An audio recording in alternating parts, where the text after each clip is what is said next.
आपल्याला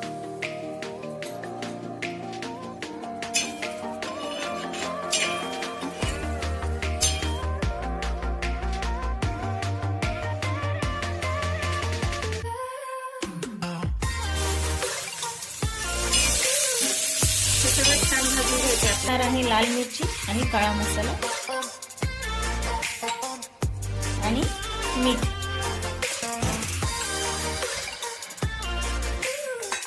हळद याच्यातच टाकायची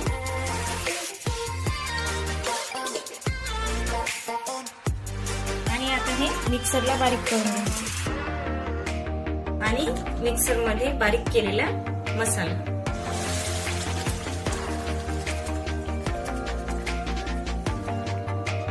वाटाणे आणि गोबी टाकणार आहे मी भाजून घेतलेली.